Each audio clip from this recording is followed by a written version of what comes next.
Earning your RN to BSN degree online doesn't have to be without the college.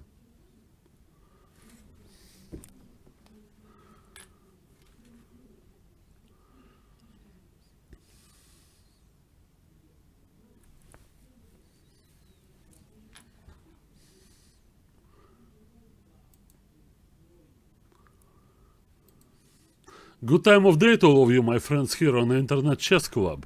This is Grandmaster Alex Yermolinsky. Welcome back. Whatever Russian schoolboy knows live.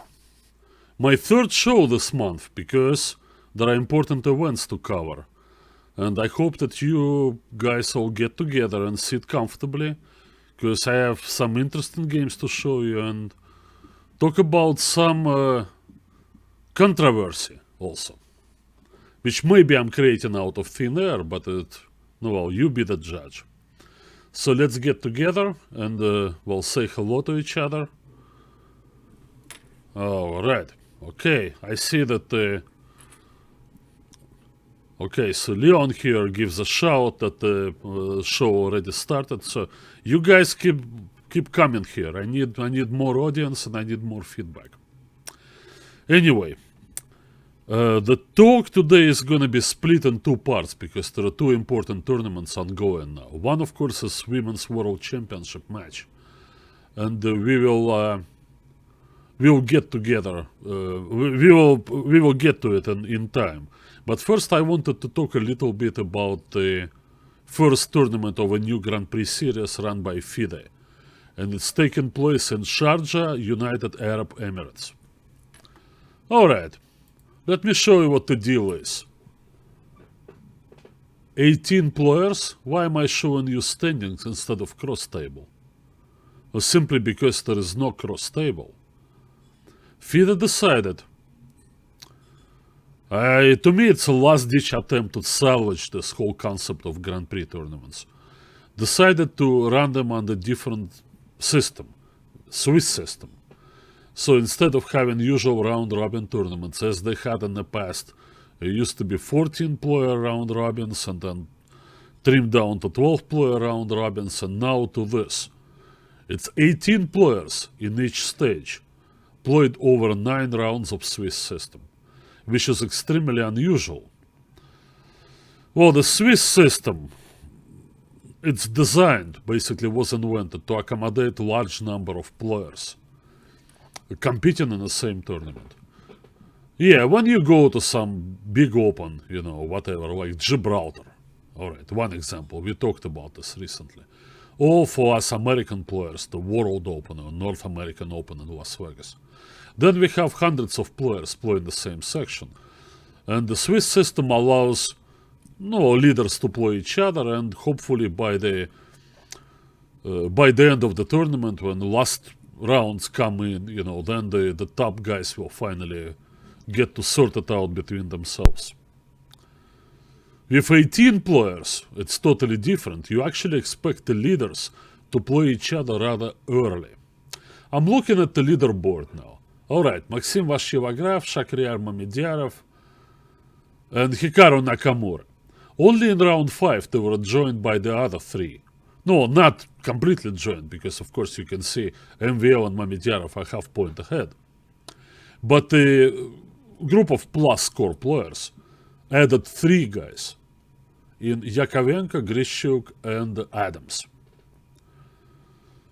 That means that already Nakamura played both MVL and Mamedyanov, and MVL and Mamedyanov already played each other. How's this supposed to help to keep the suspense going to the end of the tournament? It might not work this way.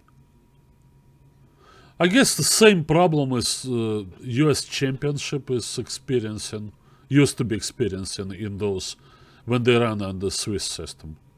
It's just simply how it is. The top guys, they will get the leading positions quicker, and then they play each other in round 4 or round 5. Okay, now we all hope for a great game, but realistically, well, they still have a whole tournament ahead of them. Taking a risk, and excessive risk, and losing the game would simply throw you back into the pack, and when you're in the pack, you have to make your way back. while the guy who you lost to, that pretty much already is cruising. So Swiss system has this unintended effect of making players at the top be too cautious. Besides, this is not just a tournament where they play to win money, $1 million or whatever, 100,000. No, well, the money is more modest, of course. The whole point of this is to combine your points, not points you score in your games, points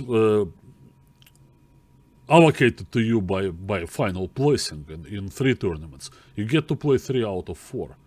Altogether, there are 24 players, and it's going to be 18 playing in each of those events. So in the end, it's going to be your 3 results all combined. And you don't get to drop out the bad result, right? You don't get to drop it out. So you think, what am I doing here? I need to be consistent, right?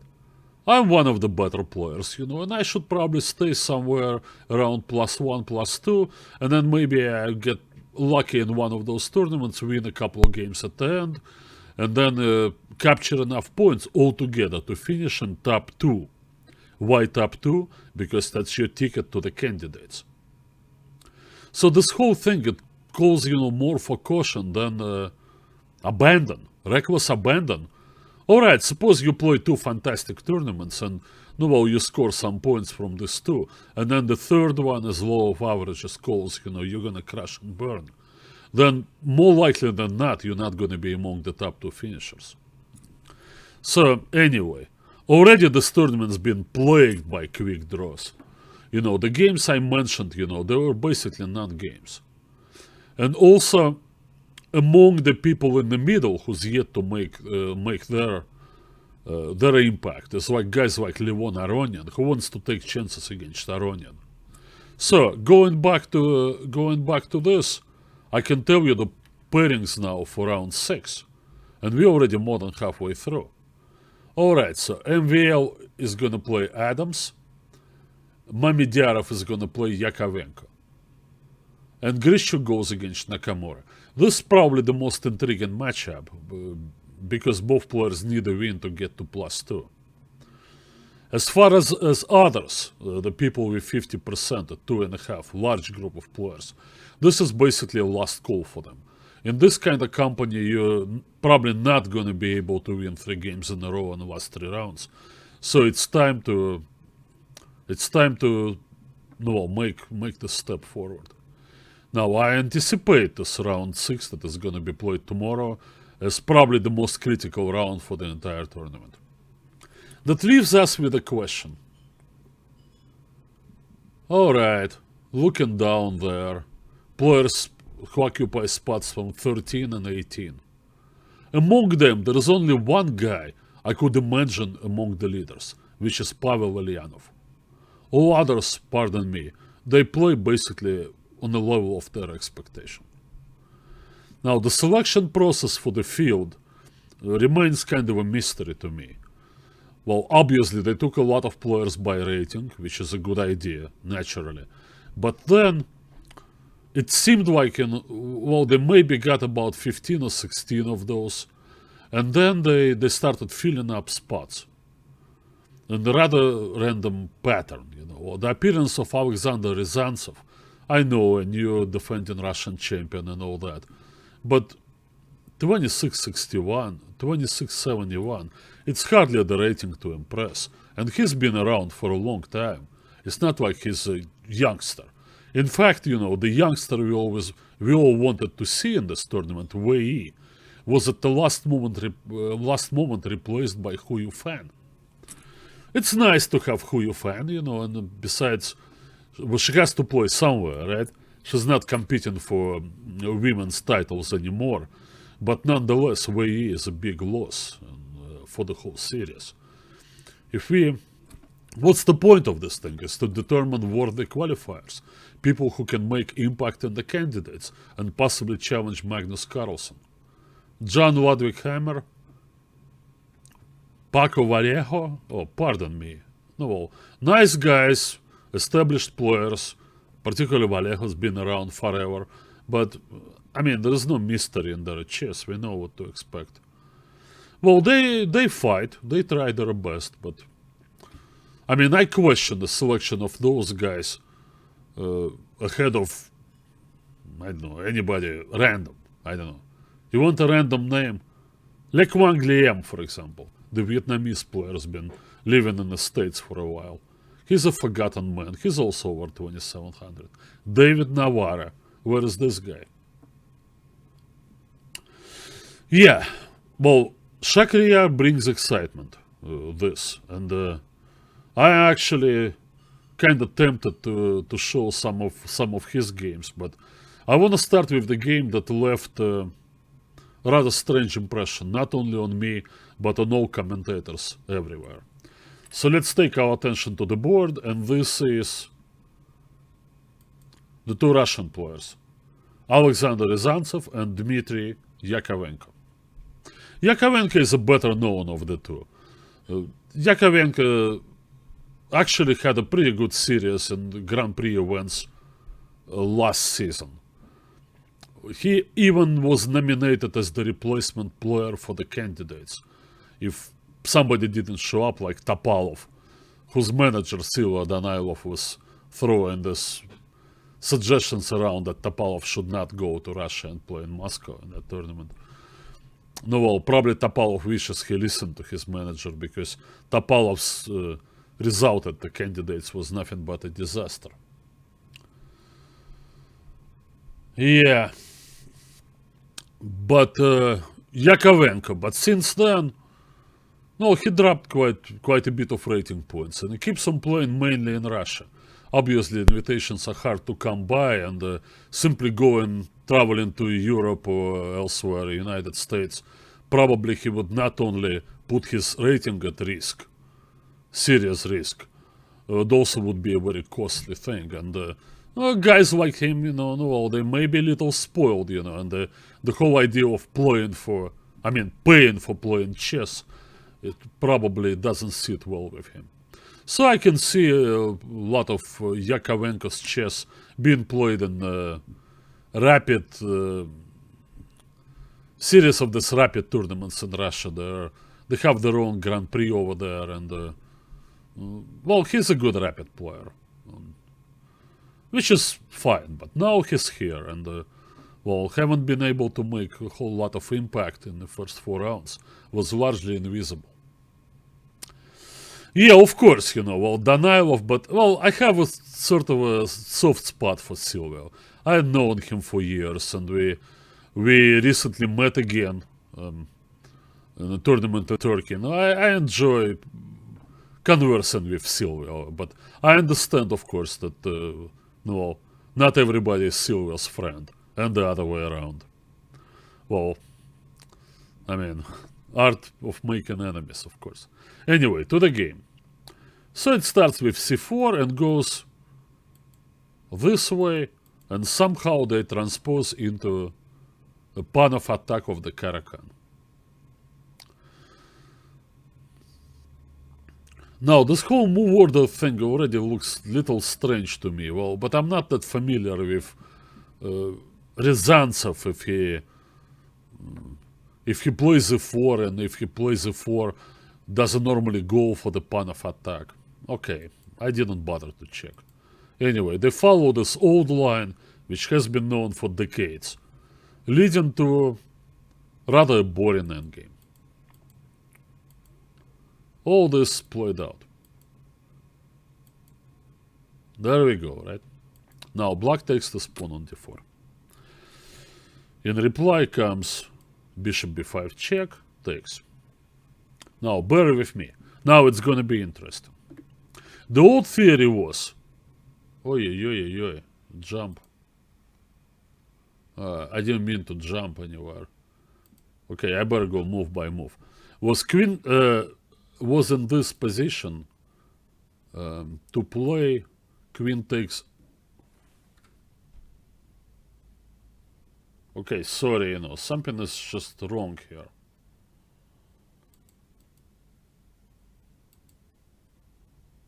Okay, I'll try to get it back. Yeah, okay, that's better now. It's gonna work. So knight takes d4. Bishop b5 check.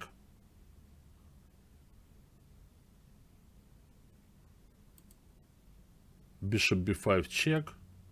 And then...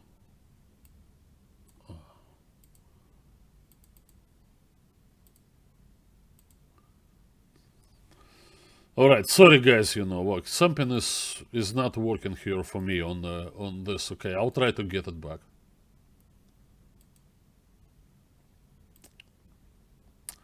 Get back to my prepared file. Bear with me. Okay.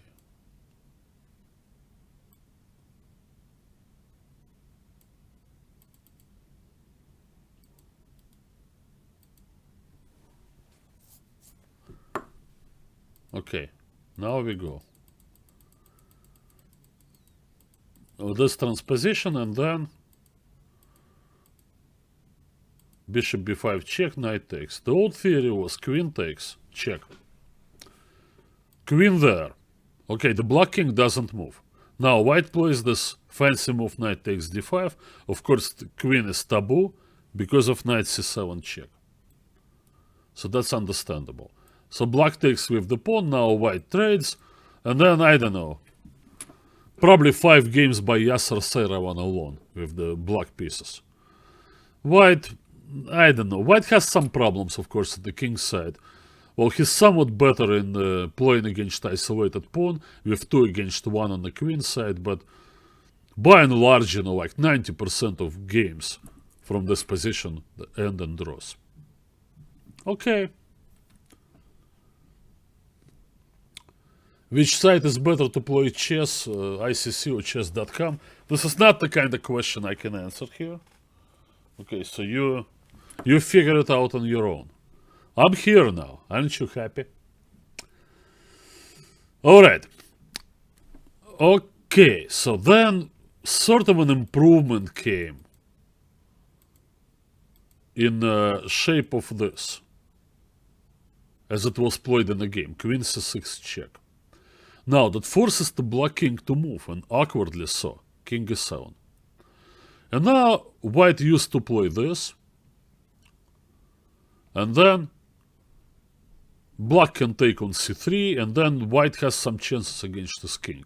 But the pawn structure, of course, gets totally ruined. So if white doesn't achieve his attacking goals, then, well, then it could be black playing for an advantage.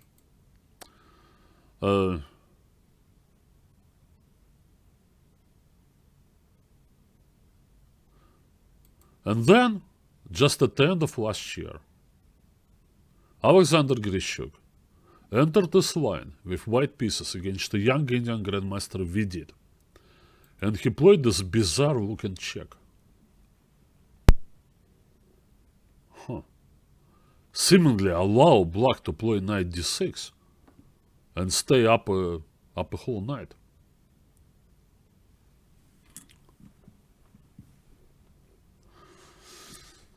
Alright.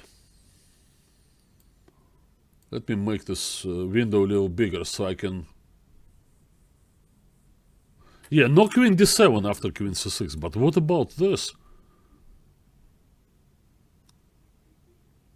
Vidit didn't play it. I guess, well, if you look at this position, well... I mean, black obviously has to be careful. White's about to castle and then threaten rook e1, and the bishop can come out to f4.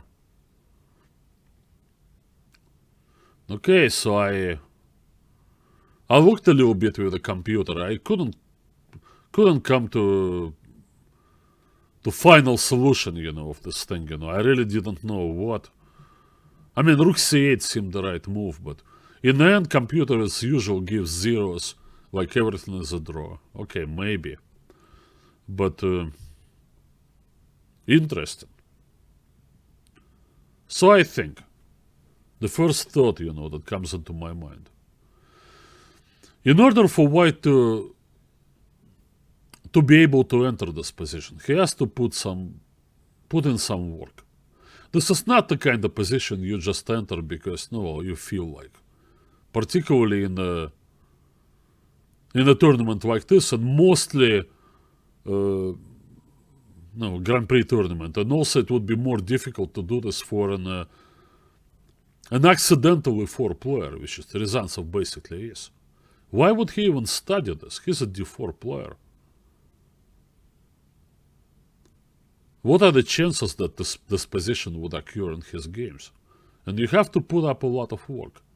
And it's not like, that solution is going to be found in 5 minutes by the computer. You can just memorize it and move on. No. It's rather an unclear position, and white is not safe. I don't know if there is any forced line here that guarantees white a draw, say, by perpetual check. Then I could understand. You check your opponent's knowledge, and then if he goes for this, you have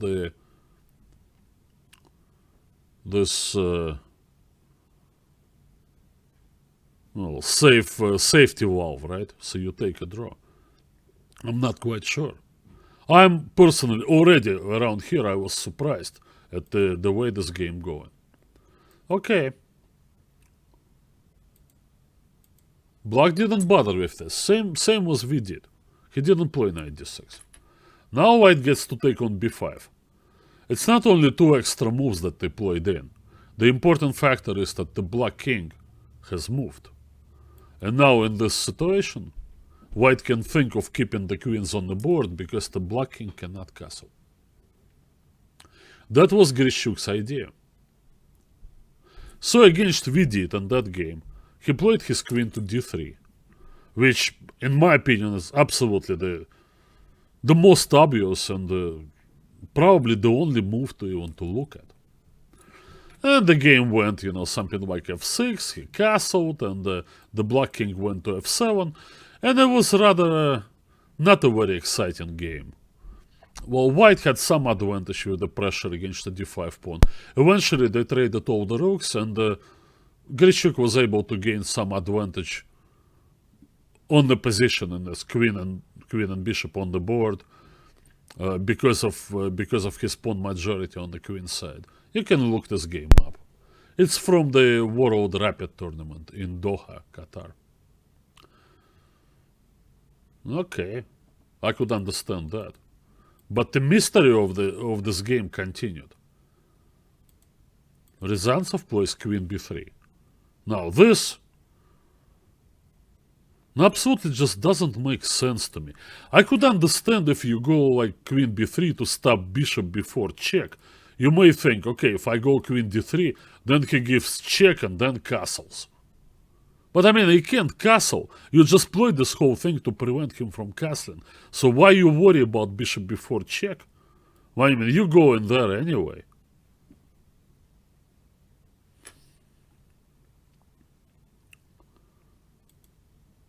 I mean, there is no engine in the world, that would give any kind of advantage to the move queen b3 over queen d3. You say humans are not engines. Yeah, but humans use engines. If you bother to look at this whole thing and going through all this jungle with knight d6, trying to find your way through, which I presume Grandmaster Riazantsev has found, then why wouldn't you look at this position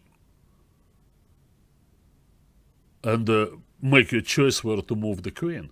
And you have an example to follow of the stem game, Grischuk Vidit. Yet he goes to b3. Okay, there. Alright, you cannot touch the pawn, of course, check, but castles, rook b8. No, well, free tempo. Queen check and now king f8. Under normal circumstances, if white didn't have this fancy dance with the queen, c6, c5 and so on, I could understand what white was playing for, because you forced the black king to move. But now, since the king couldn't castle anyway, it's hardly an accomplishment. If anything, white misplaced his queen. It's in the way of the bishop. Now he has to worry about the b2 pawn. What is it doing this for?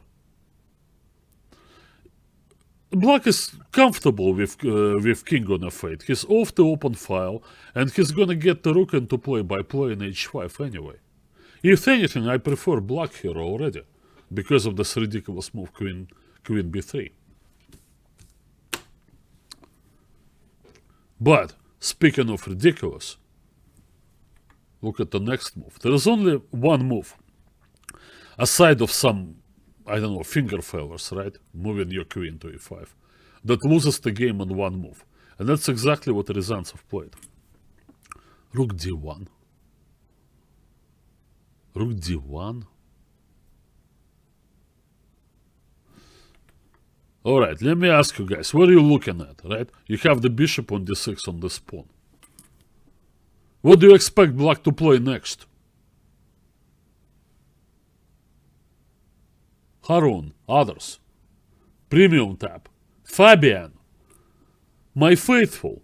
Tell me, what black wants to play next. Or at least would consider playing next. He's got the bishop already trained on the h2 pawn. Queen h3. Well, alright, if you look at any move here, I don't know, whatever, I play b3. And then on this, I got f4. Alright, maybe no great shakes, but no, well, at least white doesn't lose anything. To put this rook on d1 is just like... Okay. You say things happen, and... well, a chess player's head, can stop working at any moment, and didn't this happen to you? Yeah, well, yeah, it happened to me. Yeah, queen h3. Everybody gets credit for this. Alright.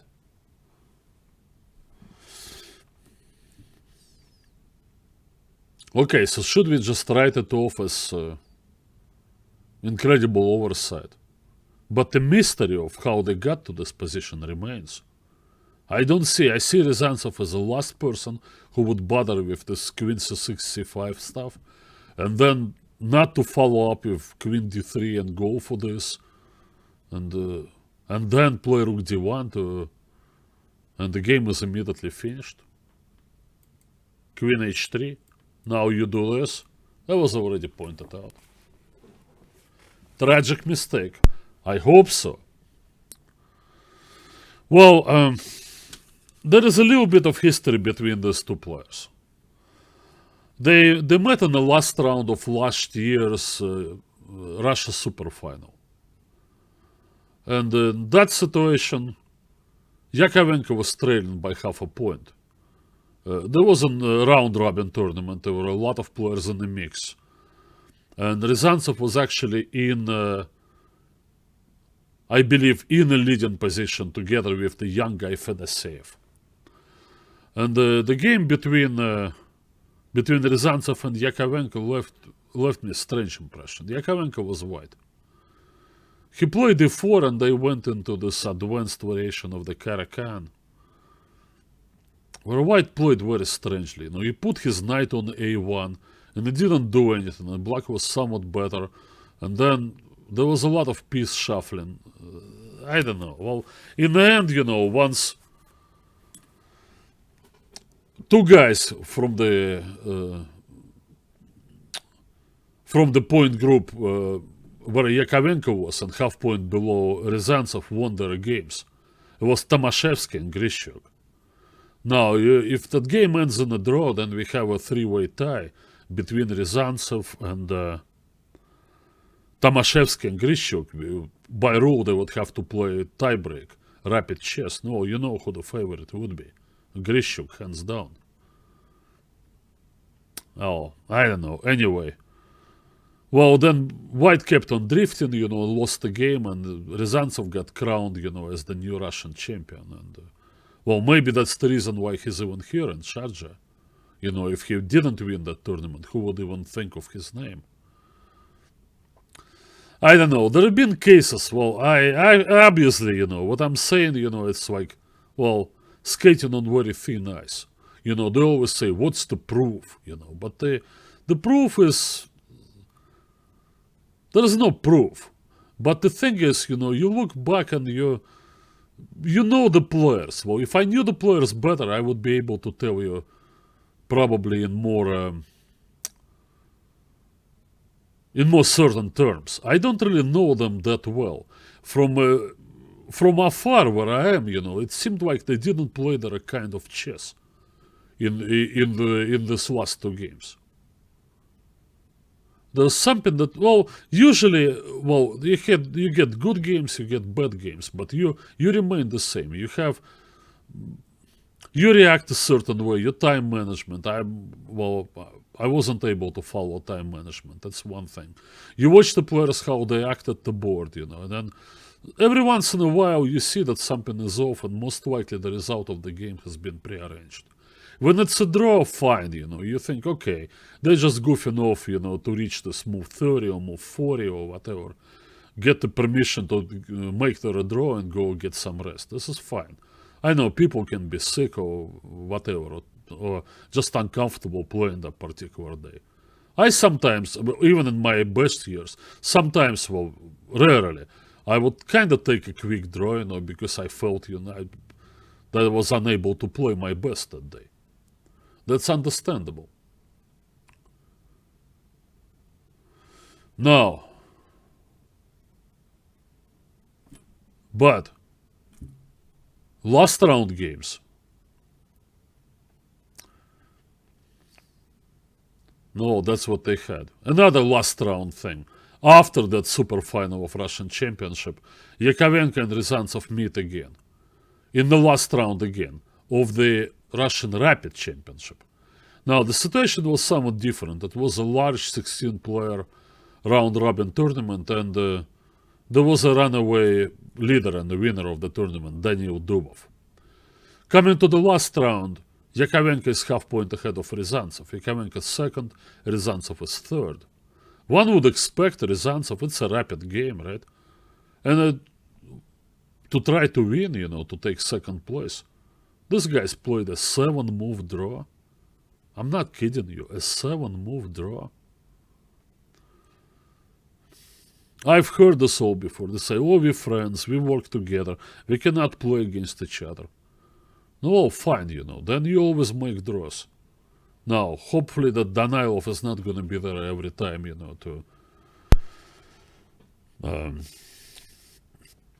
to stop you from doing this, but I mean, there is decisive results mixed in. Exactly the situation where it kind of benefits one of the players. The one who needs it most. Reciprocity, anyone? Alright, maybe this whole thing is accidental. Alright, so maybe they're listening to me now and they say, what is this old guy talking about? He's accusing us. This is just whatever. Slander. Okay, fine.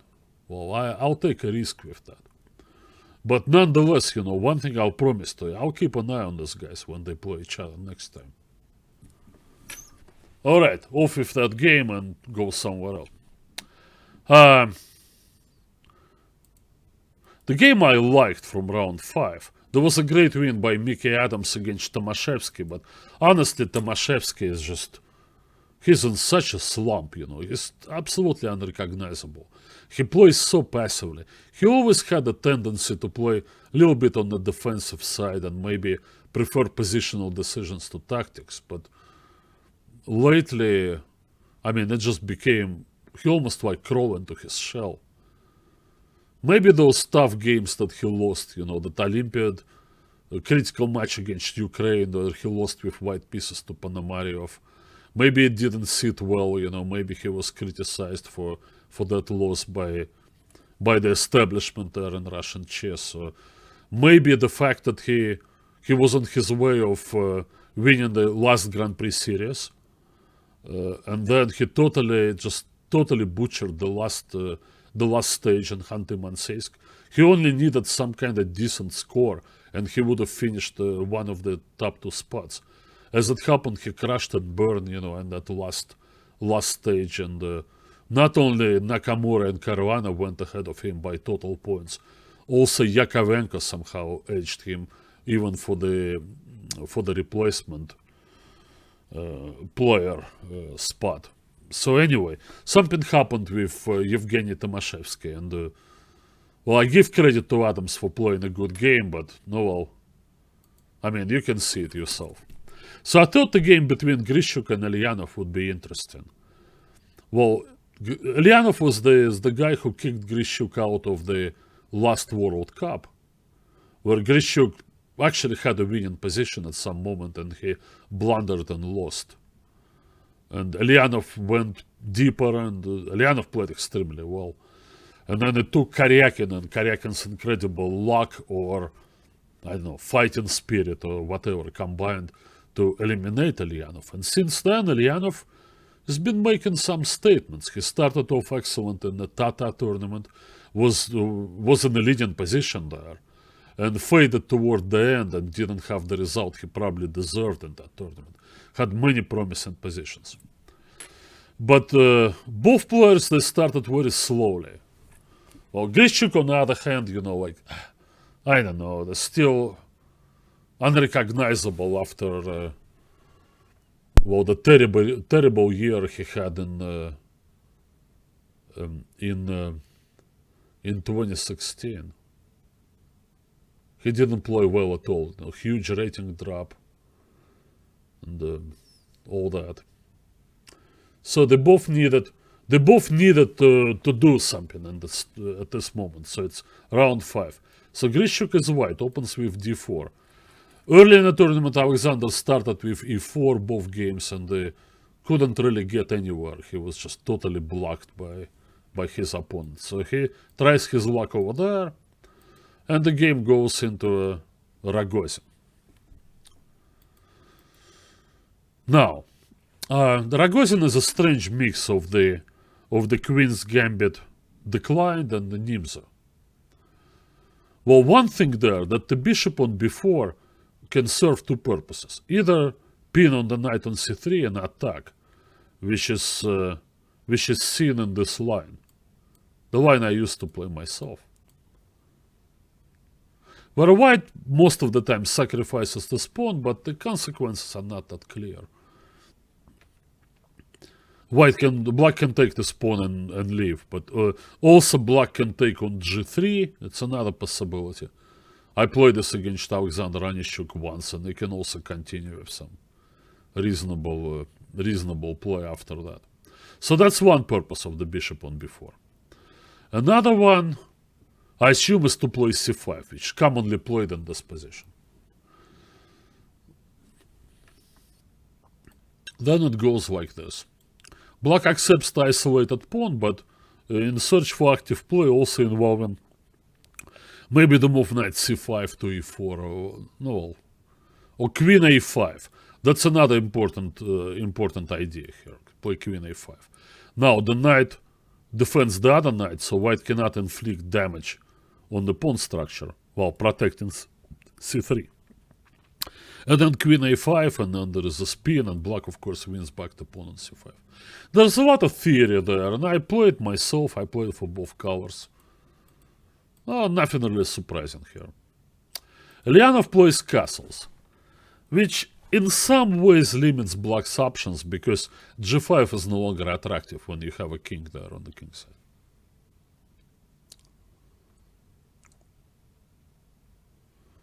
Well, we'll get to talk about Iran now. Let me finish with this game, and the second half of the show is going to be about the women's championship. I'll weigh in on the Iran issue. I don't know if you're eager to hear that or not, but sorry.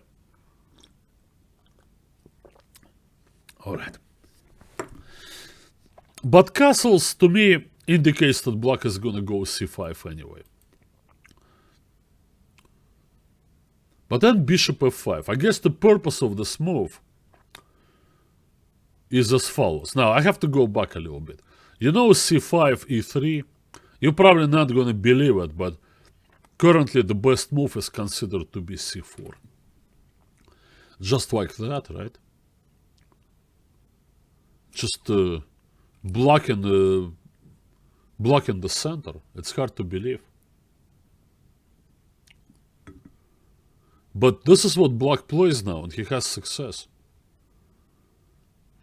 There's some Chinese grandmasters who play this, including Yu Yanyi, one of the favorites in the Aeroflot Open that just started in Moscow, and the winner of that Hainan International tournament I played in December.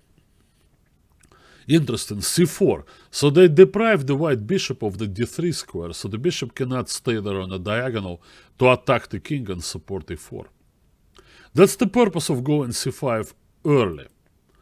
Now, as it went in the game, now, in reply to c5, white will play bishop d3. So now after c4, he can keep the bishop on c2. Now, there are transpositions there. Black can play knight to d7. He can play some other things. And it's still playable. It's still theoretical. But at least white gets to put the bishop on the right spot. So therefore, this move bishop f5 came about, where black wants to solve the problem of the bishop. Usually he struggles with this problem. Think about, if you just say, well, it didn't work out, let me go back to the usual pattern of the queen's gambit. Declined, exchange variation. Not only you lose a tempo and go an extra move with the bishop, but what about this guy? I mean, g4, but it only invites knight e5. It's so hard to develop this bishop. So it's understandable why some players, including Eljanov, play bishop f5. Now Grischuk goes queen b3. Usual problem with early development of that bishop. Both d5, there is a possibility of bishop f6. And the pawn on b7, of course.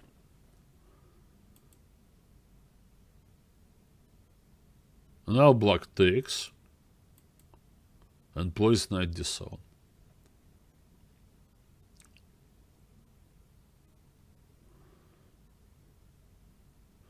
Alright, so it's not good to take this pawn. Black gets a lot of play. And, notice, of course, that white cannot oppose the rook on the b file, and he'll fall behind in development.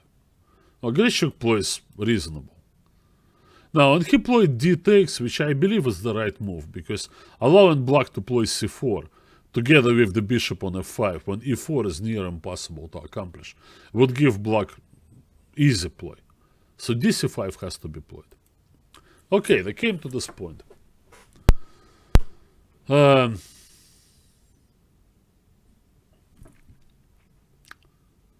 this is where Eljanov started thinking. I guess the move he was mainly looking at was knight d3 check. Or you get the bishop and you stop the white king from castling. Well, the problem is the reply queen d4. Now, you maintain the bishop on that diagonal, but then after bishop takes f6, you don't know what to do. Safety calls for getting queens off, but then the white king is also safe and sound on d2. Taken with the pawn, no, right, he can't castle, but he can certainly attack your king. Well, the rook can get into action with the help of h4 and rook h3. There is something brewing on the king's side. Well, Pavel Eljanov, well, I don't know what to say about him. Well, he has many great qualities. He's a very serious player, and he takes his chess extremely seriously. He never plays moves without thinking, and he has excellent endgame technique. His strength is often in the endgame. And, well, good theoretical knowledge, all the good qualities, but I guess he's just not that confident in his ability to handle random, irrational positions.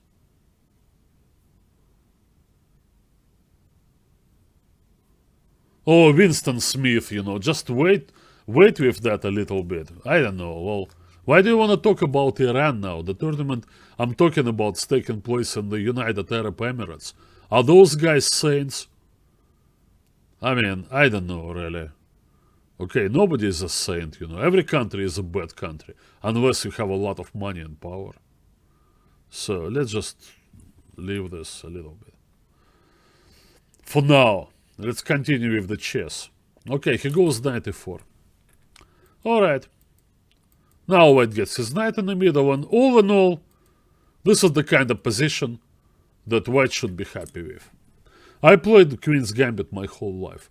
And against those sharp lines, the Rogozin and similar things, main concern is not to fall behind in development, because you play d4 and naturally your queenside pieces come out first, and then you often little behind and getting your king out of there.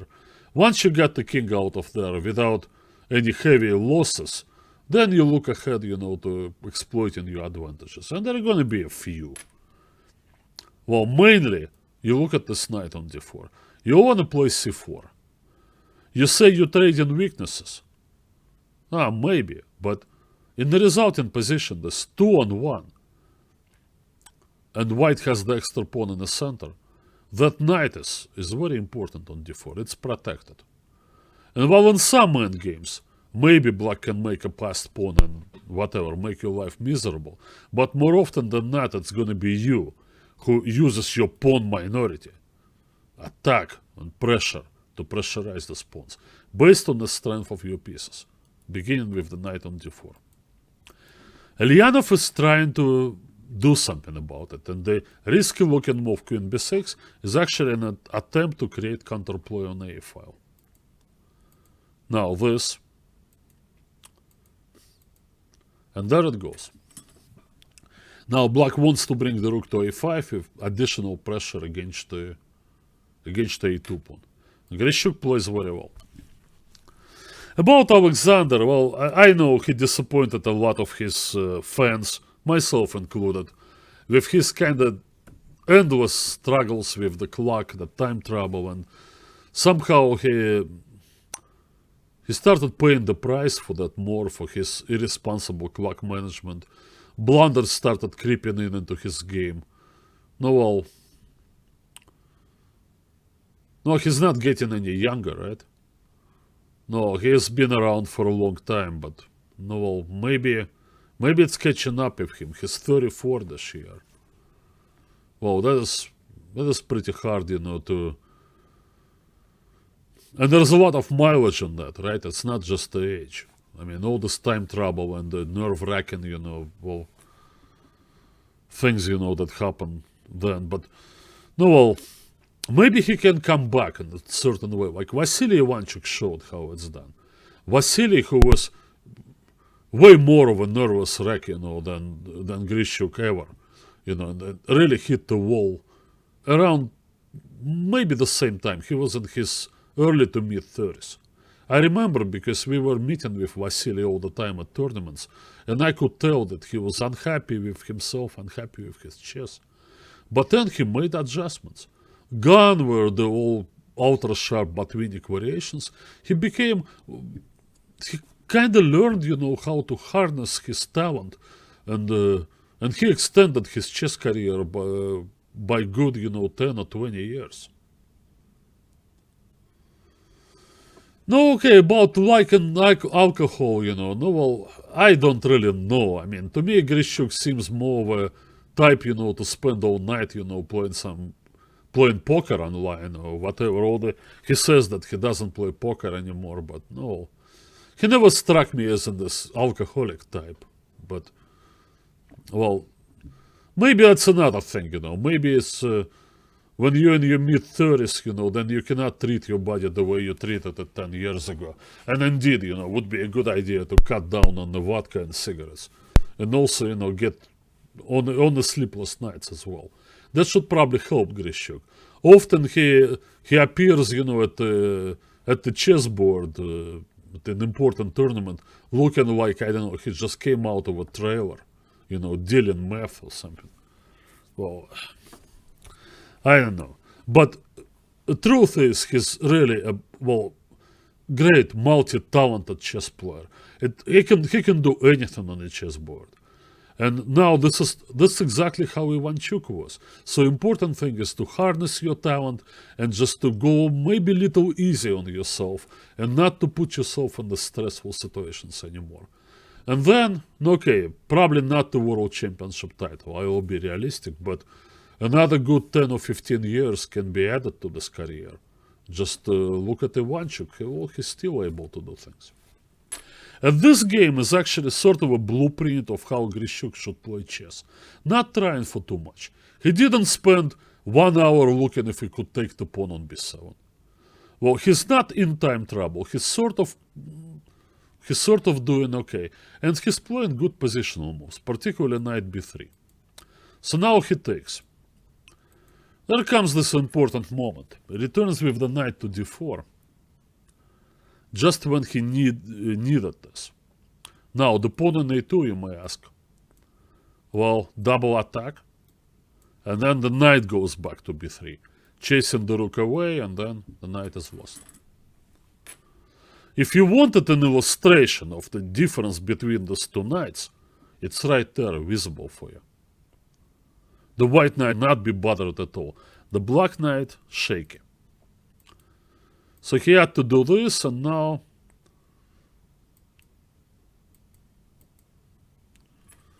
knight relocation to a safer square, which is c5. Good job, Eljanov. Good play.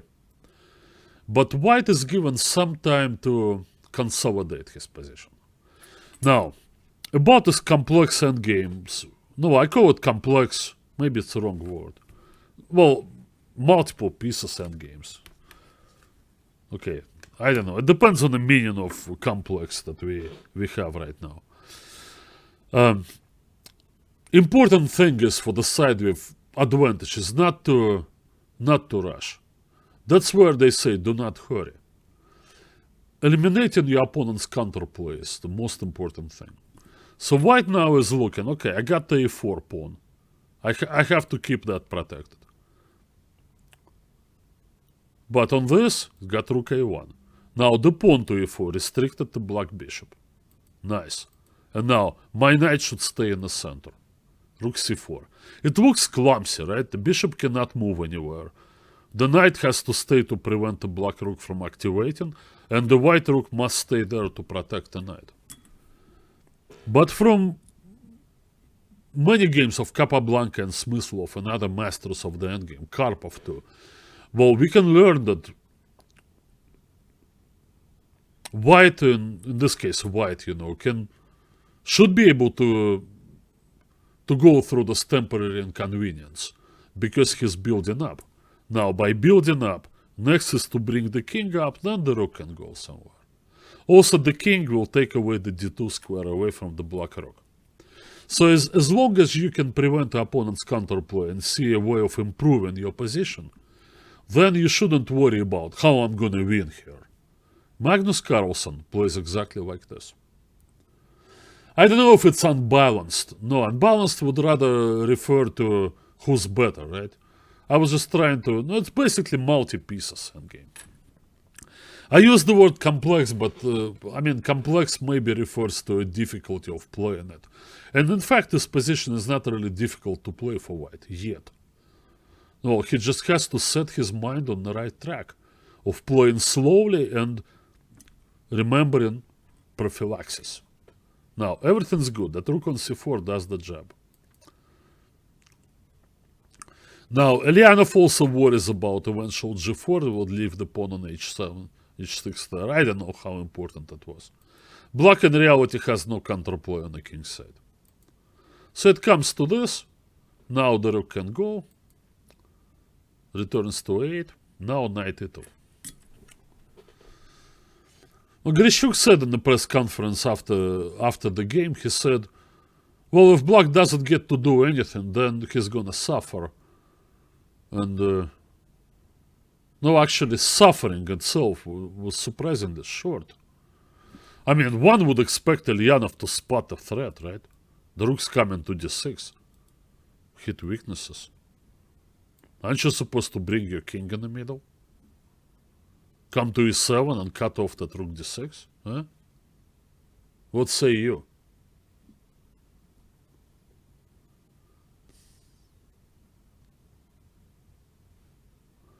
Well, maybe he worried about this. And then comes interesting line. King e7, and now white pulls back the bishop. Now the knight came to protect his pawn, and here we are. One of the things here, it's like black can, at some moment, can make this sort of mental adjustment. Okay, I cannot equalize. I cannot make a draw on equal terms. So I'm willing to make further concessions, but rely on the kind of safety margins that I may be down upon in the endgame, but I make a draw. I don't know if g4 would weaken anything. I don't think g4 would weaken anything. I respectfully disagree, or disrespectfully disagree. I don't think there is anything happening on f3. And if you try to move your rook out there to win the g3 pawn, even if white allows that, he could come back with the king. You're going to be abandoning your entire queen side. I still believe that black cannot do one thing on the king side. What he can do, however, is to use tactical defense and play this move. Now, you grab this pawn, good for you. Knight d7. No b3 square to return with the rook, and the knight is gone. Aha. Maybe black is past the point when he can just simply keep his pieces on good squares and not bother calculating any variations. Maybe his position is not good enough for that. So he has to employ tactical defense. Maybe earlier, but no, I have to move on because my second part is in danger. Anyway, I'll show you what happened there.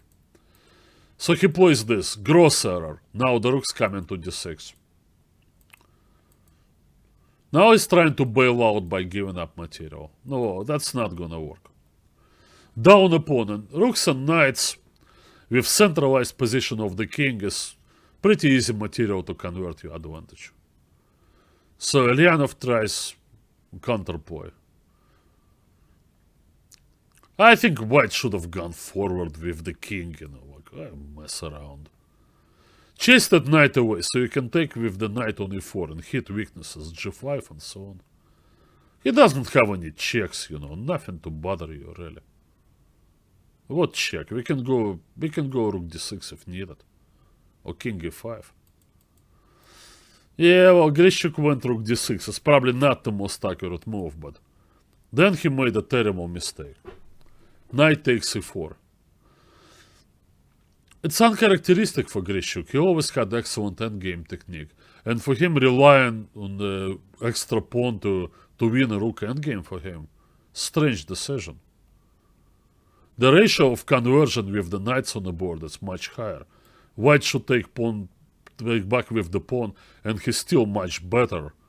And with all the threats, rook to the h5 and so on. He took this way. Now they reached the time control. This was played. Obviously Eljanov knows to activate his rook. Now check. And then on move 42, I cannot explain this. What are you looking at, Eljanov? You should be looking at the b pawn. You gotta bring your king over to stop the b pawn. Why you keep your king on f6? Look how the game ended. He went for this, now b6. Try to get back behind the pawn. You simply can't. This is the position when he had to be able to play king e6 to d7 to stop that threatening check. He kept his king too far away from the b pawn. Now he had to go the other way to stop the check, and then the e pawn just marches on.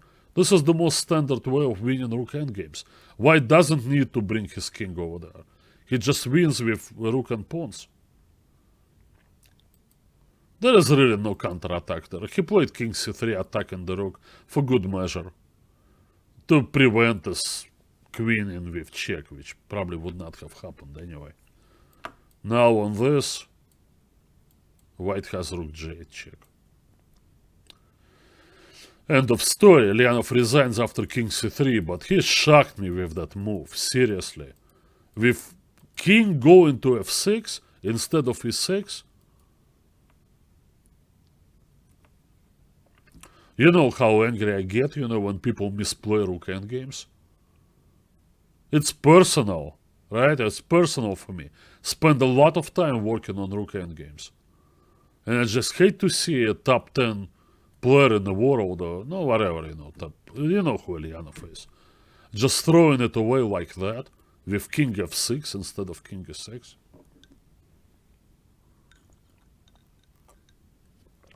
Exactly, he couldn't hide his king from that rook coming out. That's exactly what happened. In the end, that's your final position. The pawn goes and the king cannot stop it because of the check. Standard procedure there. Alright, guys. So, enough about this tournament. So I bashed Riazantsev and Yakavenko. I criticized Tomasvsky and Eljanov. I still have hopes for Nakamura and Grischuk. I think they should be in the mix, together with MVL and Mamediyarov and Aronin. I welcome Mickey Adams playing very well. We will see. Well, there are other players who don't play in Sharjah, but they're gonna join the show, and among them, a couple of venerable veterans. Boris Gelfand, of course, the elder. Boris the Elder, and then Peter Svidler, of course, extremely popular, and Anish Giri. So, well, hopefully the series of tournaments will pick up. And one more piece of good news coming from Sharjah. Apparently, the organizers of the tournament already had it with those 10-move draws, played on top boards in particular, and beginning next tournament, they're gonna introduce some kind of anti-draw measures. I would say go full denial on them. No draw offers at all, regardless of move 30 or move 40. Let them play every game out to the end. We deserve to see that. In the meantime, what do I have? 1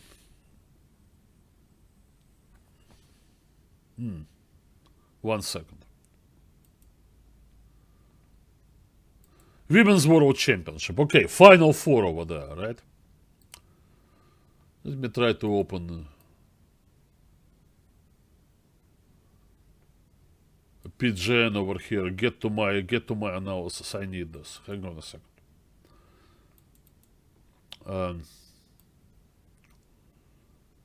Okay. Yay! I have my games. Now, 4 players there, and today, well, they played their first games of the short 2-game matches, and the main event was Alexander Kostyanyuk, former world champion, playing against Anna Muzychuk. Anna is the older sister of Maria, the last world championship knockout winner, who, of course, didn't quite have it to defeat Hu Yufan, but now Hu Yufan is out of picture, and the older sister Anna wants to restore, the order in their household. And, well, of course, they probably don't live together anymore. But anyways, Kostyanyuk had a great game going for about 30 moves, 25 moves. She played a tactical shot, won a pawn, and it seemed like she was on her way to win the game. And then she faltered. She didn't go for the most principled continuation. Probably the nerves got better of her. Pretty sad, So Alexander backed up with her pieces, and Anna seized the moment and she defended tough. Yet she was still looking to defend a down a pawn position when Alexander suddenly blundered away 2 pawns, and surprise victory for Anna Muzychuk, who now looks in great shape to repeat her sister's success. She's leading the match, and she'll be playing with the white pieces tomorrow. In the meantime, in the other semifinal, we have Harika Dronavali, a popular Indian player, playing against sort of a newcomer to the international scene, Tan Zhongyi, Chinese player. She played in Hainan. She played fantastic tournament. I was watching every game she played. And she was the only one who had winning chances against Yuan Yi himself. And she lost that game. But nonetheless, she did extremely well in the tournament. I was really impressed with Tan. And she played well, and she plays well in this tournament. And she won today. A nice style. But let me go quickly and show some fragments from Tan's games. She was facing elimination, by the way, in her match against Padmini. And so she had to win on demand And that, I believe, was their second rapid game. So remind you, in those knockout tournaments, 2 regular time control games, played in 2 days. The third day is reserved for tie breaks. They begin with game 25 minutes, 10-second increment. Then it goes, if it's a tie, goes down to 10 minutes and 10-second increment. Then 5 and 3-second increment. And if all of that is tied at 1, sets of 2 each time, then they play the Armageddon game. So she needs to win. Well, Queen's Gambit. Solid choice from Padmini. She only needs a draw to qualify. And she plays the ever-reliable Makagonov-Bondarevsky system. Tested in World Championship matches. Petrosian-Spassky, anyone? Korchnoi-Karpov? And this setup. Just castles. I personally think, that black should always play c5 in such positions, but I understand that there are certain issues there, but I think allowing white to do this and slow down c5, a threat against the d5 pawn, and having to play c6 is a concession from black. Alright, so black made a small concession. All the experienced players played like this, right? You'll find games of Yefim Geller on the black side of this. Maybe Spassky himself. Players like Rafael Vaganyan, the Armenian school of chess, is known for upholding the black's colors in the Queen's Gambit declined. So what is white to do? Usually people think, oh, that's a3, b4, and then just different plan. First of all, rook a to d1. Tan is a very sharp player. She always looks for most complicated setups, and she always has the eye on the king. The eye on the king, you say? How is that possible? Well, you will see. Rook e1. And then bishop e7. That's more than inaccuracy, it's actually a mistake. Yeah, of course. She's thinking bishop there and then knight to f6. That would be great, right? Perfect setup. This, knight f6, queen c2, bishop d6, b4. But it's like what? You cannot come to e5. Black can always come to e4 when needed. Not to mention some potential counterplay against these guys with a5. Yeah, I used to play like this. Now I know better. Well, actually, the right move to play is knight f8. It was played by many grandmasters here. Comes e4. Oh yeah, that's e4. And now black doesn't take. You will see why. Bishop c4. That's the answer. You can't take the knight because bishop takes it, then you lose your rook and everything else. Soft spot, that pawn on f7. If black protects it, fine, then white gets to take with the knight, attack on the bishop. So black's best is not to take on e4. I know that. Black should play knight e6. And then certain pressure comes against d4. So white can take on d5, but it's not clear if white has any advantage then. Because of the active position of these two pieces, hitting d4. Padmini's mistake was to move the bishop back, and now Tan immediately went a4. Now you just cannot get back to that best configuration with the knight on e6 and bishop on f6. So she took. There it comes. Rook f8, only move. Knight e5, how's that? Not even capture on e4. Hitting f7 again. Black has to take. Plays this. e6. White's play just breathes energy. I love this. And rook d7. How about that, eh? Crushing win for Tan Zhongyi. This is how you get it back. This is how you play when you need to game on demand. I understand black was somewhat accommodating, but the spirit was there. When you make comebacks like this, well, it makes you feel much more confident about your chances in the entire event. You come back from the dead 1 or 2 times, and Zhongyi had an extremely tough match with the former world champion Ushenina. She was on the brink of elimination. Ushenina played extremely well, but Tan was able to win the last Armageddon game, I believe. Or made a draw, rather, in the last Armageddon game with black. Young players, they learn during this event. Some of them respond well to pressure. Huge blow, and Padmini had a good tournament, but, well, she really couldn't recover after this. When they went to game 10, it was no contest. It was all Zhongyi all over her opponent. You say, okay, but, well, she only get like to round 4 by doing this. And in round 4, she faced with the highest rated player.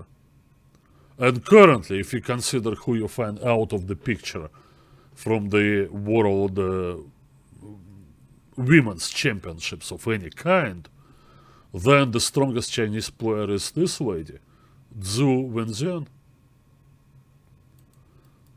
And they played each other in the quarterfinal.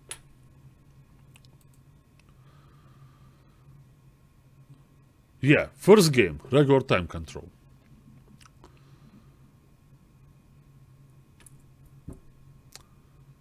So Tan was white, and she played a positional game, and she was able to obtain some advantage. She has this pawn on c6.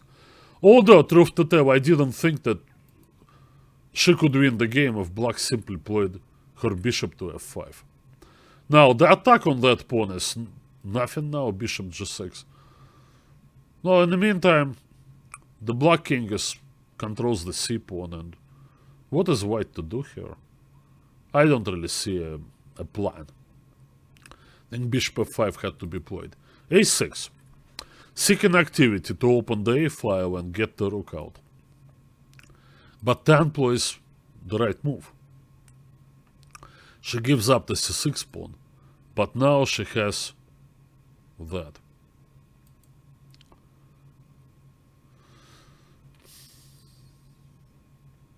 No, d4 is probably the only counterplay attempt. But excellent reply on bishop d3.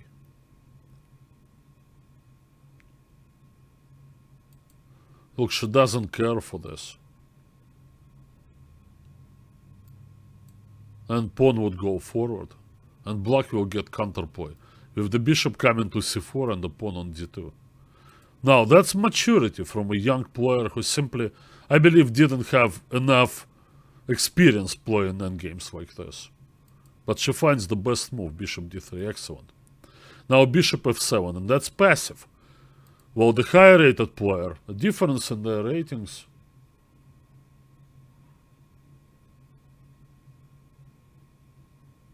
I think was over 50 points. I think the Zhu Wenxian is in over 25-50. But Tan is catching up quick. Now, I believe the right way to play this position would be to play b5 to prepare bishop c4. Black needed counterplay. After this, Tan could have won the game with this check. And simple, she puts the bishop on e4. Threat. Bishop d5. Now the rook comes over there. After a7 and then rook b7, the black rook would have to go over to b7, and white king easily stops the d-pawn, and white just should be winning. At the right moment, white will collect all the pawns on the king's side. The black rook is going to be completely inactive, sitting on a8. Tan's catching up, you know, like she could have won this game. She missed that. She played rook e1, and well, it just wasn't enough over there. The black bishop is the key, right? Controls this diagonal. She tried her luck in the bishop endgame, but it's just a draw. She couldn't get the d pawn or the g pawn without giving up her a6 pawn. And once she lost a6, black had counterplay against a4. White is up a pawn here, but actually up. Yeah, up a pawn, but there is no win. Alright, what do you do now? You had a great chance with white pieces and then you didn't take advantage of that. She comes back and employs something that I really believe was the game of the tournament. Game 2. Zhu Wenzhun is white and Tan Zhongyi is black. Catalan. Okay, DC4 line. And the old classical line. Somewhat forgotten now because black is trying different things. But c5 and knight c6. That was played by some good players. Now b5. It's a known trick to deflect the white queen and win the pawn on d4. All book. But book actually calls for the move rook c8 here. Yeah, this was played many times. Usually white takes, but then it's not a good idea to accept the pawn sacrifice because of knight d4 followed by bishop b5, and black gets the e2 pawn. So white usually plays knight c3, and that's your regular Catalan opening theory. Fair enough, but what about c4?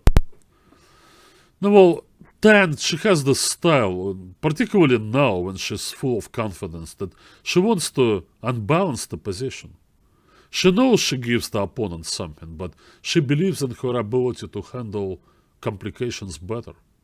Even better than the Grand Prix winner and the future participant. No, now they both, I mean, they're gonna be like challengers. Right? Oh yeah, whoever wins this becomes a women's champion. And then it's gonna be challenged by Zhu Wenzhun because she won the Grand Prix.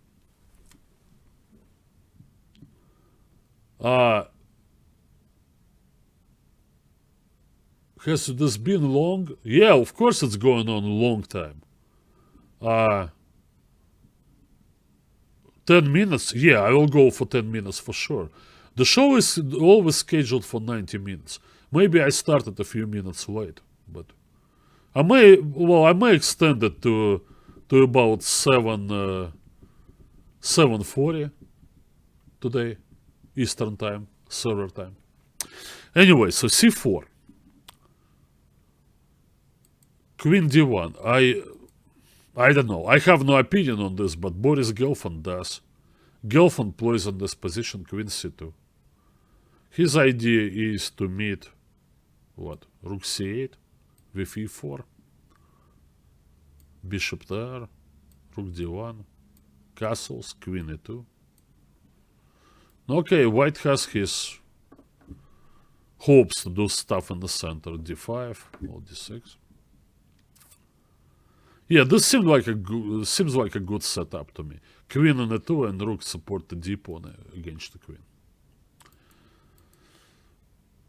Zhu did it differently. So she played with the rook supporting the e pawn.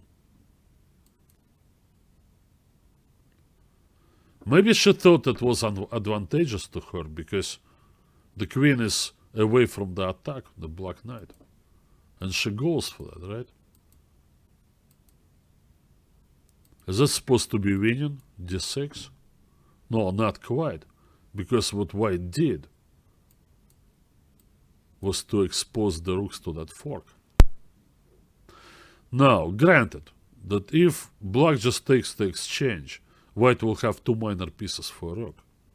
But there is a pawn to compensate for that.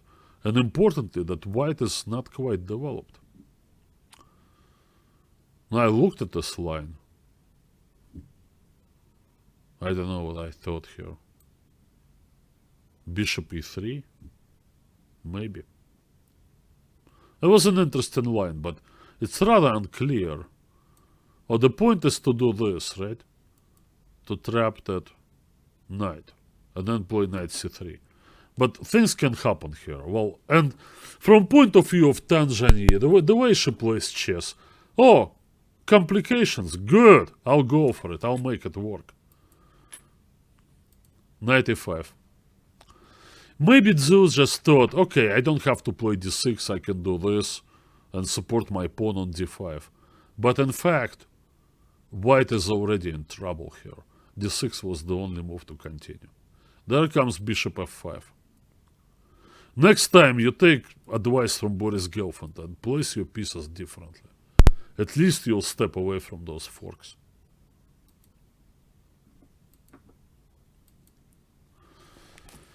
No, well, yeah, the pawn on d5 can be taken, but white counts on some tactical responses.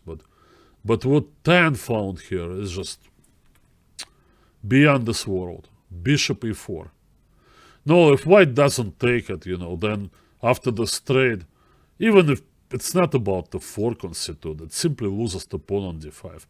No developed pieces and weak king. So no choice, she had to take. And a quiet move. White's ahead material. Bishop and knight for a rook. But the queen has to guard c2. In the meantime, black is aiming to play rook e8.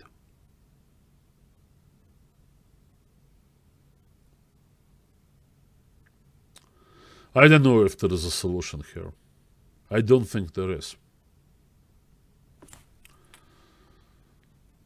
Various attacking moves such as knight d3, then queen h4, opening the c file. Every black piece is dynamically very well placed and it's going to participate in action. Bishop d2 didn't help.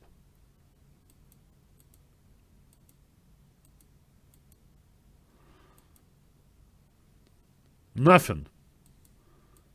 Alright. I said didn't help, but white was able to save her knight. The problem is the cost. The d-pawn is gone from the board, and black now plays with rook and pawn against two knights. Now, if the knights could establish themselves in the center, it would be a different story. Let me play knight e6 check followed by f5, and one knight on e6 will hold both rooks at bay. It's impossible. So she goes this way. Now, this is the worst thing that can happen to you, right? When you forget to develop the knight and you get pinned like this.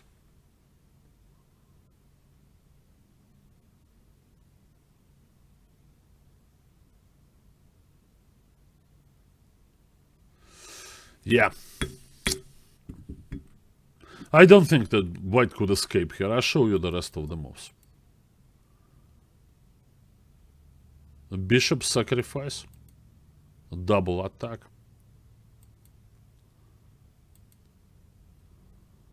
She doesn't even care to take on b1, which would probably win the game.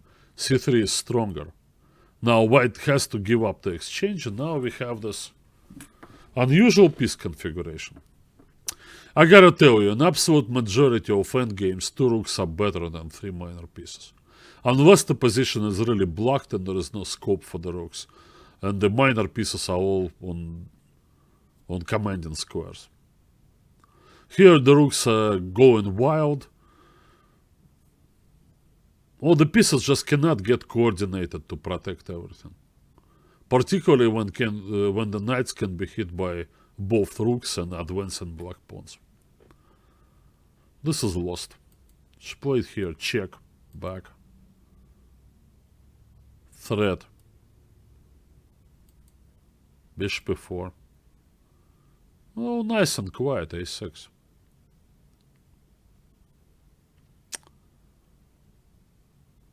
In case you were wondering if that was a real threat and you wanted to play this, nah. It's not gonna work. You have too much stuff under attack.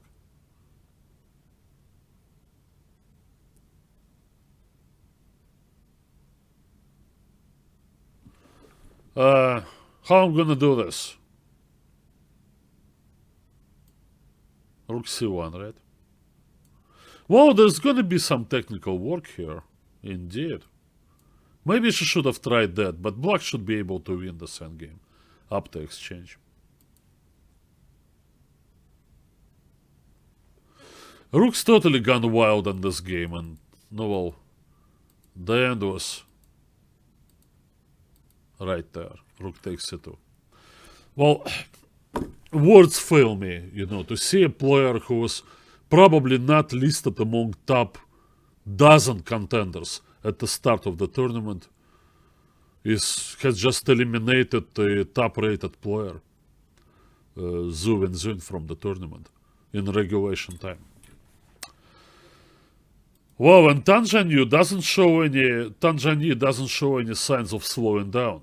Today she completely routed, and I mean destroyed, Harika Dranavali.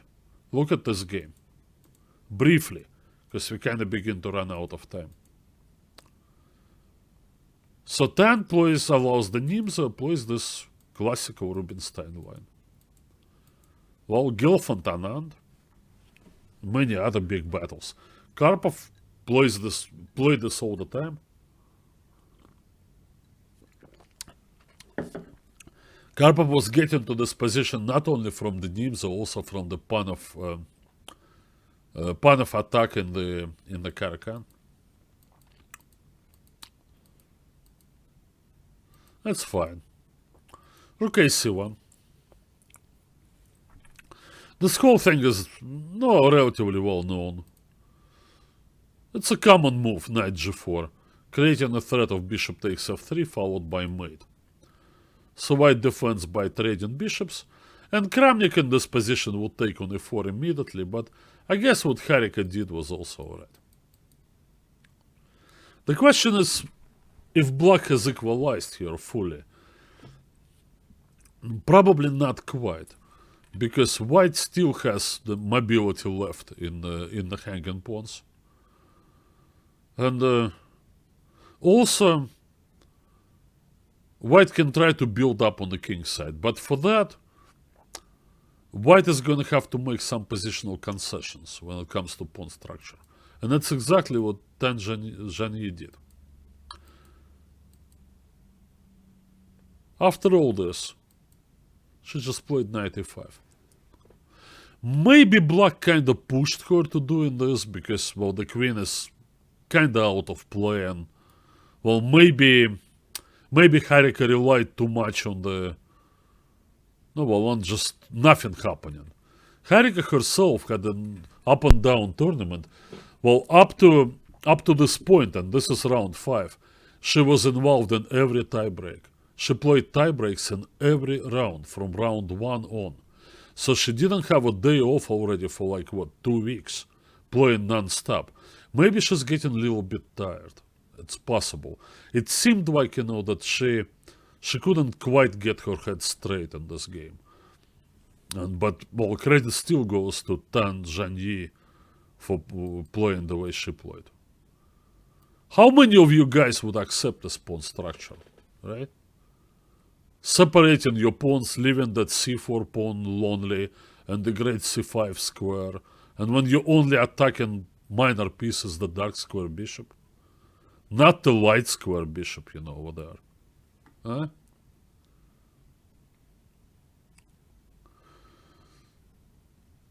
Well, King Lear, you're not the only one. I played this position too, and for both colors. But I don't know if simplicity is the straightforwardness of white's plan here impresses me. And look how she played. Queen g4. Okay, this I can relate to. We can all understand this. And Harika quickly played king h8. She probably thought, little bit of, it's like flash in the pan, right? I'm gonna consolidate my position, protect everything, and I'll get this girl in the endgame. Like Yushenina did quite a few times in their match. Tan still has holes in her game, but likely not in this kind of situation. Truth to tell, no, there was no time to waste on this. Not king h8.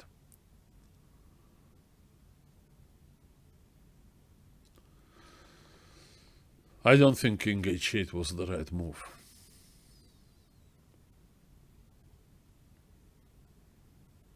But I'm not quite sure what the right move was.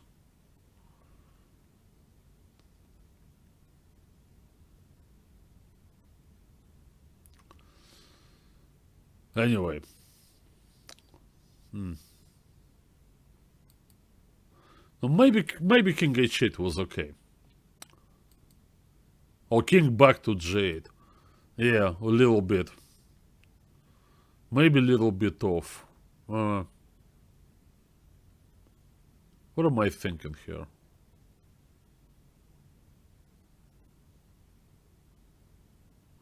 Maybe take that pawn on a2, but anyway, she couldn't make any of these tactical lines work. So they repeated a couple of times, then the rook came to a4. Now, taking this pawn now could be dangerous because of queen h5 followed by rook h4. So she plays this, more of a defensive move. Another rook comes into action. The knight goes over there because you can't really leave the king side completely unattended. And now h4. Well, this remains a threat. Suppose you take this pawn now, I believe white will go bishop f6 on the mate, and then h5. One way or another, white will get to the black king.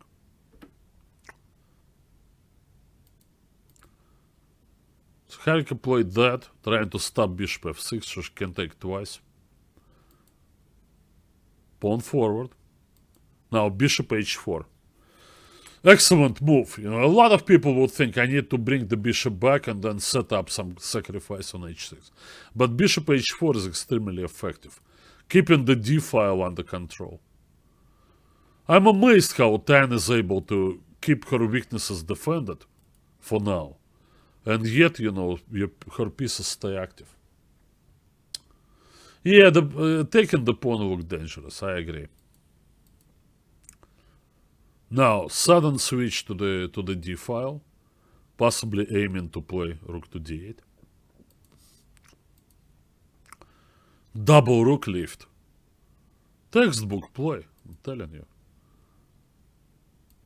And now stretching the defenses. Hitting that pawn, forcing the black queen back. Now hits this one.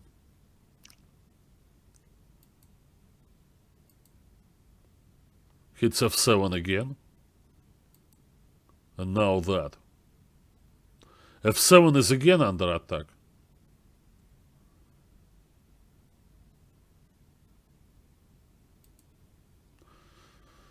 No, rook f8 was played. On this one, I think this is a possibility too. Check him. This. And then maybe queen e4. And there is no way to stop h takes followed by then rook check. A bishop on f6 is so powerful.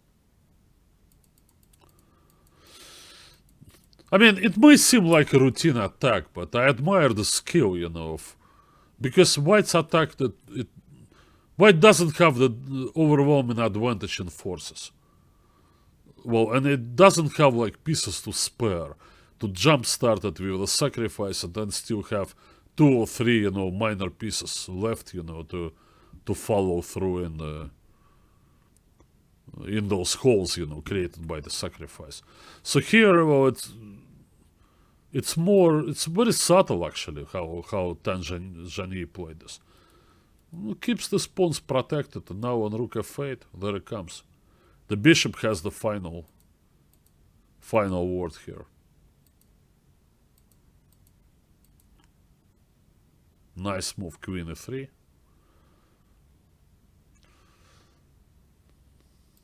Queen back to protect the weaknesses. Cage is closed now. And then, for the final assault, rook takes h6. What a beautiful game. This didn't happen because, it's fairly obvious how it would end. White just wins everything. Fantastic win for Tan Zhongyi, who's now a favorite to win this match and make it to the finals. Will her Cinderella story continue or not? I don't know, we will see. Obviously, she still has to get past, Harika is a tough player. Harika will have the white pieces. I gave Harika at least a 25% chance of equalizing the score. Well, that's how good she is. And if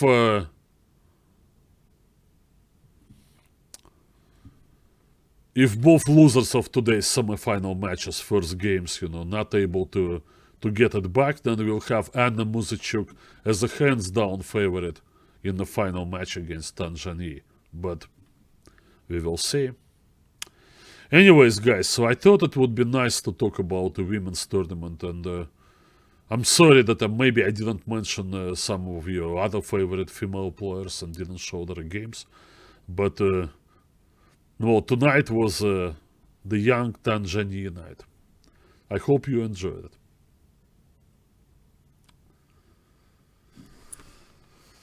Alright, so to round this up, now what do we have here?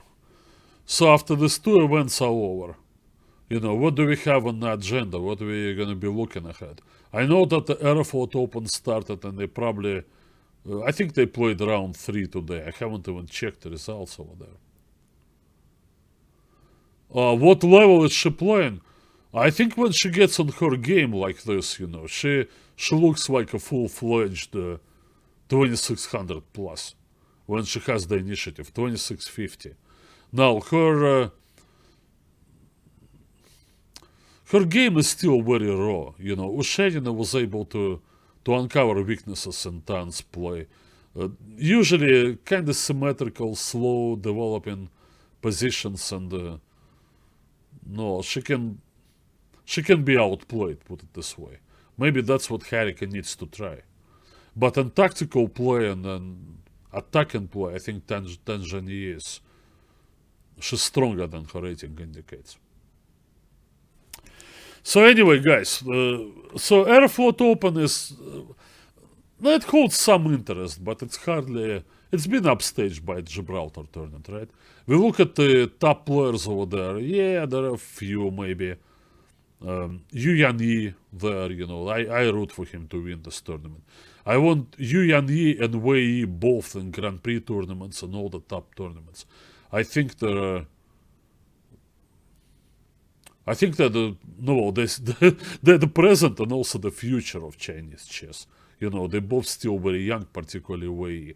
But Yu Yanyi is also he's only 21 years old or something. So he has, and he's been improving. So I root for him at the Aeroflot, but there are also a bunch of experienced Russian grandmasters and, well, also some foreigners. We will see. Well, I guess, we really don't have much to talk about. So I'm thinking I should probably skip a week. And, looking ahead in March, maybe we should meet on not in the first, but rather in second Thursday in March. Whatever it's gonna be. I think it maybe the 9th. I'm not sure. I think it's the 9th. But I will, of course, check it with Leon, here, our boss on ICC here, and he will let you know. And thank you all for your attention. And sorry that I didn't get to join the Iran discussion, and Winston Smith, I believe, left. Too bad. No Indian players selected. Yeah, that hurts, I mean, I cannot believe that. But maybe, you know what, I'm not sure. Maybe Hare Krishna is on the list. No, I think he's on the list. They just didn't get seeded into the first tournament. I think Pentala's gonna play. Anand turned it down. No, obviously Anand would have a spot if he wanted to. But I think we will see Hare Krishna. And sorry about not being able to talk about Iran versus politics and Trump administration and all that, but better leave the sleeping dogs lie. All right, guys. Thank you. Take care.